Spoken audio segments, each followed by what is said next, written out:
بسم اللہ الرحمن الرحیم۔ کھربوں اربوں کروڑوں لاکھوں درود و سلام حضرت محمد مصطفیٰ خاتم النبیین صلی اللہ علیہ وآلہ وسلم پر، ان کی آل پر، ان کے اصحاب پر، جن کے طفیل ہمیں رحمان ملا، قرآن ملا، ایمان ملا۔ ناظرین، آج میں مسلم لیگ نواز کے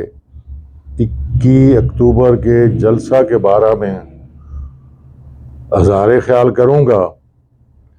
اور اس جلسے کے دو حصے ہیں۔ پہلا حصہ یہ ہے کہ ایک سزا یافتہ قیدی، میری مراد نواز شریف صاحب، کس طرح پاکستان سے باہر گئے علاج کے لیے اور واپس 4 سال کے بعد آئے۔ تو دوسرا حصہ کہ جو وہاں پہ ایک جو انہوں نے عوامی طاقت کا مظاہرہ کیا، اس میں جو اس کا نواز شریف صاحب کی تقریر کا تھیم تھا وہ کیا ہے، اور اس کے اثرات مستقبل کی سیاست پر کیا پڑیں گے۔ تو آئیے سب سے پہلے ہم نواز شریف کا یہاں سے ملک سے جانا، اس کو ہم ڈسکس کرتے ہیں۔ یہ 4 سال قبل جب نواز شریف جیل میں ایک قیدی کی زندگی گزار رہا تھا، تو اچانک اس کے پلیٹلیٹ وہ ڈاؤن ہوتے گئے، تو اس کو علاج کی غرض سے سروسز ہسپتال میں ایڈمٹ کرنا پڑا، اور وہاں پہ ڈاکٹروں نے مینوپولیٹ کر کے ایک ریفرنس رپورٹ تیار کی کہ اس کا علاج پاکستان کے اندر ناممکن ہے، لہٰذا اس کو باہر علاج کے لیے باہر بھیجا جائے۔ تو ناظرین، پھر آپ کے سامنے سارے حالات ہیں کہ نواز شریف صاحب علاج کی غرض سے باہر جانے لگا، تو پھر مسئلہ یہ پیدا ہوا کہ یہ تو ایک قیدی ہے، اس کو کیسے جو ہے نا ایڈمنسٹریٹو کوئی ایسا حکم یا آرڈر نہیں تھا جس کے تھرو اس کو بھیجا جائے۔ پھر انہوں نے جو جوڈیشری سے اس کا دروازہ کھٹکھٹایا، انہوں نے کہا کہ ٹھیک ہے، ہم اس کو کیسے بھیج سکتے ہیں، یہ ایک قیدی ہے، اس کے لیے پھر انہوں نے کہا کہ جی اس کی کوئی ضمانت دے کہ یہ علاج کے بعد واپس ملک میں آ جائے گا، کیونکہ اس نے باقی ماندہ اپنی قید جو ہے نا وہ کاٹنی تھی۔ تو اس کے بھائی شہباز شریف صاحب نے اس کی ضمانت دی، اور اس طرح وہ 3 ہفتے کے لیے یا 4 ہفتے کے لیے ملک سے فلائی کر گیا، اور انگلستان میں اس نے اپنا علاج کرانا شروع کر دیا، جس پر بھی 2 رائے جو پائی جاتی ہیں، 2 آراء ہیں۔ کوئی کہتے ہیں کہ وہ بیمار ہی نہیں تھا، اس کی جو رپورٹ بنی تھی کہ بیرون ملک علاج ہو سکتا ہے، یہ ساری فیک تھی۔ اس پہ تو ایک انکوائری ہونی چاہیے، اور یہ محکمہ ہیلتھ کا کام ہے، یہ ایک علیحدہ جو سبجیکٹ ہے۔ اور دوسری جو آراء ہے جو رائے ہے، اوپینین، وہ یہ تھی کہ جی وہ انگلستان میں جا کے مزے کر رہا ہے، بلکہ یہاں تک کہتے ہیں کہ وہ جب جہاز پہ سوار ہو رہا تھا، وہ سیڑھیاں ایسے چل رہا تھا جیسے ایک 25 سالہ نوجوان بھی نہیں چڑھ سکتا۔ تو وہاں وہ 4 ہفتے کے بجائے 4 سال لگا دیے۔ پیچھے جوڈیشری کا کیا رول ہونا چاہیے تھا کہ وہ ضامن کو بلاتی، اس کے خلاف ضابطہ فوجداری کے تحت اس کے خلاف کارروائی کرتی، مگر سمجھ نہیں آ رہی ایسا کیوں نہیں ہوا۔ پھر اگر وہ نواز شریف صاحب جب باہر چلے گئے ہیں، اس کے خلاف بھی کیس بنتا تھا، ایک کرمینل کیس بنتا تھا کہ اس نے جو ہے نا بریچ آف ٹرسٹ جو ہے نا وہ اس کو وائلیٹ کیا۔ چلو جی ٹھیک ہے، 4 سال کے بعد جو واپس آتے ہیں تو ان کو پروٹیکٹیو بیل دے دی جاتی ہے، اور اس کا بایو میٹرک بھی نہیں ہوتا، بلکہ ایئرپورٹ پہ اس کا جو پروٹیکٹیو بیل کے لیے جو عطا تارڑ صاحب ہیں، انہوں نے بایو میٹرک کی، اور جو وہ باہر سے واپس آیا تو ایئرپورٹ پر نادرا کا عملہ وہاں بایو میٹرک کرنے پہنچ گیا۔ یہ بھی ایک سوالیہ نشان ہے۔ یہ سارے سوالات جو ہیں نا وہ عدلیہ پہ بھی اٹھ رہے ہیں، تو اس کا جواب تو پھر وہی دے سکتے ہیں۔ اس کے بعد کیا ہوا کہ نواز شریف صاحب جو ہے نا وہ واپس آ گئے۔ میں قانون کے طالب علم کی حیثیت سے آپ یقین کریں کہ میں نے پورا جو سی پی سی ہے اس کو میں نے ریڈ کیا، پڑھا، اس سے سارے رول چیک کیے، اس کے 159 جو ہے نا وہ سیکشنز کی پروویژنس ہیں، اس کو میں نے چیک کیا۔ کہیں بھی مجھے کوئی پروویژن نہیں ملی کہ ایک سزا یافتہ قیدی کو پروٹیکٹیو بیل جو ہے نا وہ گرانٹ ہو، اس کو عطا کی گئی ہو۔ اگر ایسا ہے تو جتنے اس وقت قیدی پاکستان کی جیلوں میں بند ہیں، خدارا ان سب کو وہ آپ پروٹیکٹیو بیل دے دیں۔ ایسا نہیں ہونا چاہیے۔ یہ سول پروسیجر کوڈ جو ہے نا اس پہ بھی ایک سوالیہ نشان ہے، یا جو ماہرین قانون ہیں وہ اس کے بارے میں بتا سکتے ہیں۔ میں سمجھتا ہوں اس کے لیے اتنا ہی کافی ہے۔ نواز شریف صاحب جب 4 سال کے بعد واپس آئے اور انہیں ایک ہیرو اور ایک پرائم منسٹر بھی زیادہ بڑھ کر جو ہے نا اسے پروٹوکول دیا گیا۔ ہم دیکھ رہے ہیں کہ ایئرپورٹ پر جس طرح اس کو سلامی دی گئی، جس طرح پاکستان کے اداروں کے آفیسرز نے انہیں سیلوٹ کیا، یہ بھی ایک اپنی جگہ پہ سوالیہ نشان ہے۔ یہ وقت کے ساتھ ساتھ اس کے بارے میں بعض پرس ہو رہی ہے، پوچھ گچھ ہوگی۔ تو اب ہم آتے ہیں جی، یہ نواز شریف اس طرح 4 سال کے بعد جس طرح بھی یہ سارے حالات آپ کے سامنے واپس آ گئے ہیں، وہ مینار پاکستان پہ پہنچ گئے ہیں۔ تو مینار پاکستان تک پہنچنے تک، یہاں سے جانے تک، اس میں جو کلیدی کردار ہے وہ میاں شہباز شریف صاحب کا ہے۔ میں آپ کو بتاتا چلوں کہ شہباز شریف صاحب اور نواز شریف صاحب یہ 2 گروپوں کو ریپریزنٹ کر رہے تھے، یا یوں سمجھ لیجئے کہ مسلم لیگ نواز ایک ایسے گھر کی مانند ہے جس کے 2 پورشن ہیں۔ اگر ایک پورشن جو ہے نا اس میں پانی ٹپکنا شروع ہو جائے، اس کی چھت پہ بارش آئے یا ویسے وہ ڈیمیج ہو جائے، تو اس کے مکین دوسرے پورشن میں جا کے پناہ لیتے ہیں اور اپنے آپ کو محفوظ تصور کرتے ہیں۔ تو اسی طرح جس طرح ماضی میں جو تبصرہ نگار تھے اور 2 اوپینین تھی کہ نون میں سے شین نکلے گی، یقیناً شین نکلی ہے، اور شین کو جو ہے نا شہباز شریف صاحب ریپریزنٹ کر رہے ہیں۔ اگرچہ میں اس کو ڈی فیکٹو گروپ قرار دیتا ہوں، بہت سارے لوگ جو ہے نا وہ یہ ضرور کہیں گے کہ جی کوئی باقاعدہ اعلان نہیں ہوا، اس لیے میں نے ڈی فیکٹو کہا ہے۔ میرا خیال ہے لوگوں میں جو لوگ اس کو نہیں سمجھ سکتے ان میں فہم کی کمی ہوگی۔ اگر فہم و فراز و ادراک کا آپ استعمال کریں تو یقیناً یہ ایک شین گروپ بھی موجود ہے اور نون گروپ بھی موجود ہے، جس کو نواز شریف اگر ملک میں ہوں وہ ریپریزنٹ کریں گے،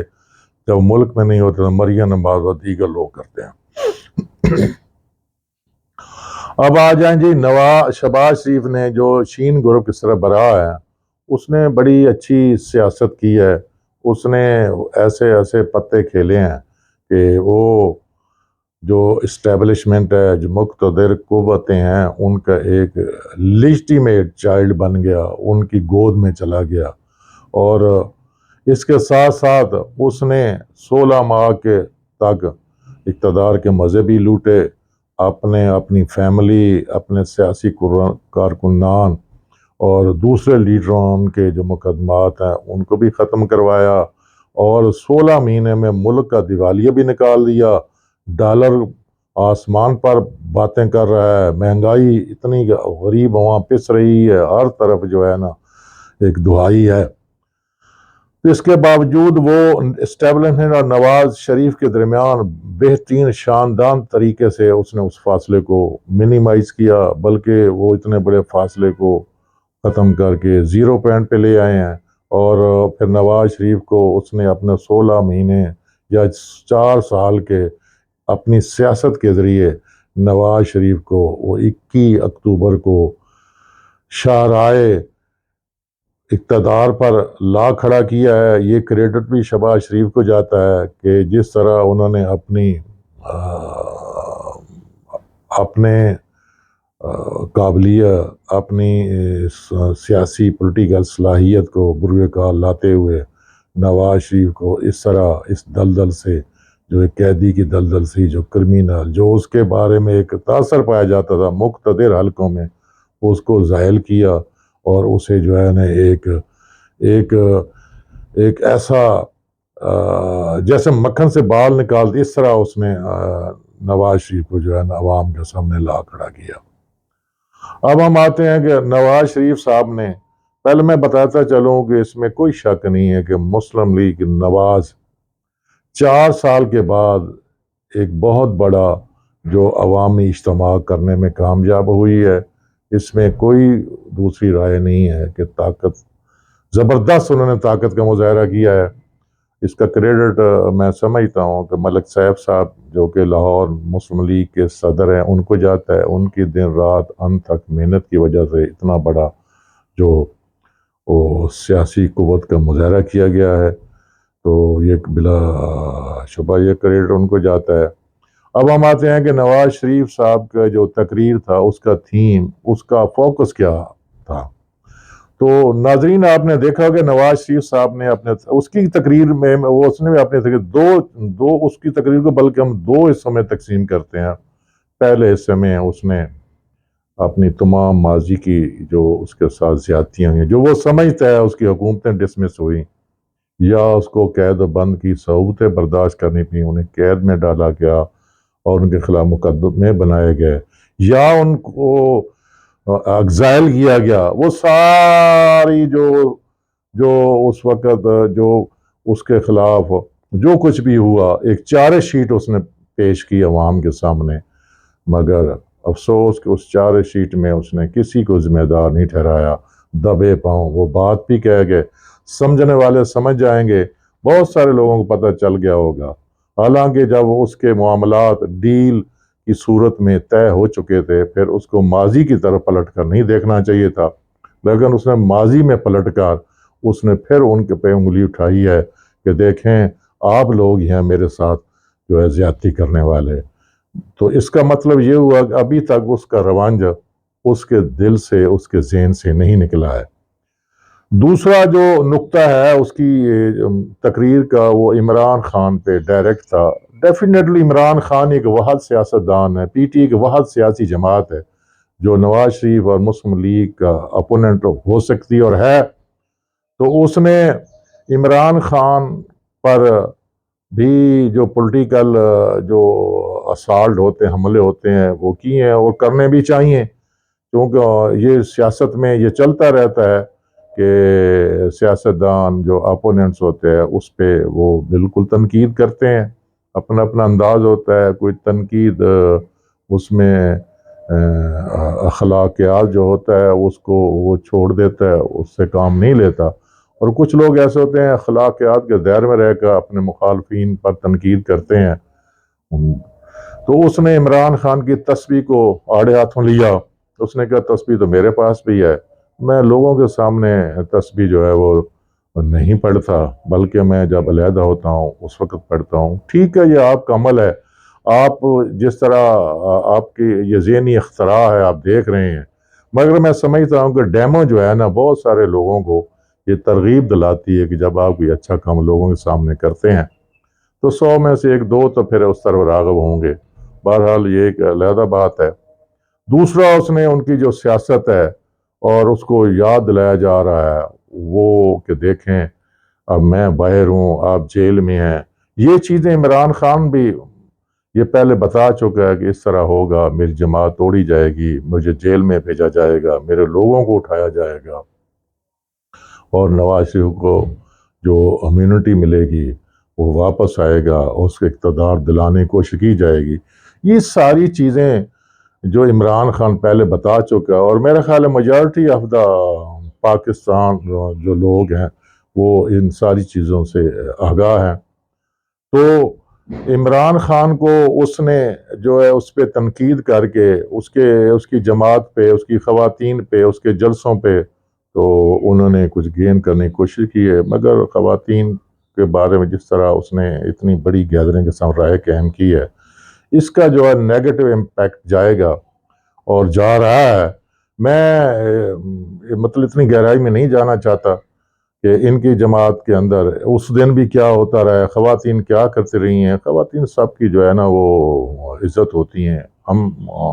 خواتین کے بارے میں اپنی کوئی واضح رائے قائم نہیں کریں گے۔ تو بہرحال ہم سمجھتے ہیں کہ نواز شریف صاحب کی آمد پر یہ تو ہوا کہ مسلم لیگ نواز نے 4 سال کے بعد ایک بہت بڑا ایک جلسہ کیا اور انہوں نے اپنے آپ کو منوانے کی کوشش کی ہے، لیکن کچھ دوست کا خیال ہے، میرے معتبر ذرائع سے یہ بھی پتہ چلا ہے کہ اس میں لوگ لائے گئے ہیں یا آئے ہیں، یا کچھ جو ادارے سرکاری تھے، یعنی سرکاری ڈپارٹمنٹس میں جو امپلائیز تھے نچلے طبقے کے، ان کو مجبور کیا گیا اور ان کو واضح یہ ہدایت ہوئی کہ آپ نے 21 اکتوبر کے جلسے میں مینار پاکستان شرکت کرنی ہے، اگر آپ شرکت نہیں کریں گے تو آپ کے خلاف جو تعدیبی کارروائی عمل میں لائی جائے گی۔ چونکہ ملک میں غربت ہے، ملک میں افلاس ہے، لوگوں کے پاس روزگار نہیں ہے، اخراجات، مہنگائی آسمان پر باتیں کر رہی ہے اور لوگ بڑی مشکل سے اپنا گزارا کر لیں، اس لیے کوئی نہیں چاہتا کہ میں وہاں اس جلسے میں شرکت نہ کر کے اپنے خلاف تعدیبی کارروائی کروا سکوں، کیونکہ اس سے اس کی نوکری بھی جا سکتی تھی، اس لیے لوگ مجبوراً وہاں پہ آئے۔ اور آپ نے وہاں پہ دیکھا ہوگا مختلف جو وہاں پہ جو وہ آئی وٹنس تھے جو وہاں پہ اس کی کوریج کر رہے تھے، ان دوستوں کا یہ خیال ہے کہ وہاں پہ بہت سارے لوگ وہ پی ٹی حق میں بول رہے تھے، وہ کہتے تھے کہ ہمیں محلے دار ہونے کی حیثیت سے ہمارے دوست لے کے ہیں، لیکن ہم تو عمران خان کے ووٹر ہیں، سپورٹر ہیں، پی ٹی آئی کے ووٹر سپورٹر ہیں۔ چلو جی، یہ بات یہ تو پتہ چلے گا جب الیکشن آئیں گے۔ اب ہم دیکھتے ہیں کہ نواز شریف صاحب نے، بلکہ مسلم لیگ نواز نے باقاعدہ جنرل الیکشن کی ابتدا کر دی ہے، ایک بہت بڑی سیاسی قوت کا مظاہرہ کر کے۔ اب جو اس کے اوپوننٹس ہیں، جو دوسری جماعتیں ہیں، ان کو کہاں تک موقع فراہم کیا جائے گا یا کہاں تک اجازت ہوگی، یہ تو وقت ہی بتائے گا، لیکن لگتا ایسا نہیں ہے۔ اور انشاءاللہ یہ جو لوگ اپنے طور پہ اگر آپ لوگوں کے اندر جا کے ان کے رائے حاصل کریں تو کوئی بھی اس ایکشن کو، اس کام کو، ریاست کے اس کام کو جو نواز شریف کو اس نے فیسیلیٹیٹ کیا اور عمران خان کو جس طرح انہوں نے جیل میں رکھا ہے، اس پہ لوگ انائڈ ہیں۔ اور خدا کے لیے آپ ایکول جو ہے نا لیول فیلڈ جو ہے نا وہ پرووائڈ کریں اور ایک فری اینڈ فیئر الیکشن کر کے اقتدار منتخب نمائندوں کے حوالے کر دیں۔ یقیناً دیکھیں، آپ کی جو میں اسٹیبلشمنٹ کی بات کر رہا ہوں، آپ قابل احترام ہیں، آپ کے بغیر ریاست کا جو دفاع ہے وہ ناممکن ہے، آپ مینڈیٹری ہیں۔ اور ہم آپ کے اس حیثیت کو، آپ کی اس اہمیت کو ہم اچھی طرح جانتے ہیں، ہم سلوٹ بھی کرتے ہیں، اور ہم چاہیں گے کہ آپ جو ہے نا ایک دست شفقت پاکستان کے وہاں پہ رکھیں، انہیں فری ہیں فیئر الیکشن دیں اور ان کو اپنی مرضی کے نمائندے چننے کا موقع فراہم کریں۔ آپ اپنا کام کریں، آپ کے کام میں میں کوشش کروں گا، میں بلکہ اپیل کروں گا تمام پولیٹیکل جو ورکر ہیں، سیاستدان ہیں، کہ وہ اسٹیبلشمنٹ کے معاملات میں مداخلت نہ کریں اور ان کو اپنا کام کرنے دیں۔ اس طرح ملک جو ہے نا وہ ترقی کرے گا، آگے بڑھے گا۔ ادروائز پھر ملک جو ہے نا اس طرح اس کا ڈاؤن فال جاری رہا، خدا نہ کرے، اللہ نہ کرے کہ یہ ملک جو ہے نا یہ پھر اس طرح جس طرح لیبیا کا حال ہوئی ہے یا عراق میں ہوا ہے یا جس طرح یوگوسلاویہ ٹوٹا ہے، تو اس طرح کہیں اس پہ جو اس قسم کے جو خطرات ہیں وہ نہ منڈلا جائیں۔ تو میں آپ سے گزارش کرتا ہوں کہ آپ ملک کے لیے، قوم کے لیے، ریاست کے لیے اپنا رول پلے کریں۔ اللہ تعالیٰ آپ کا میرا حامی اور ناصر ہو۔ السلام علیکم۔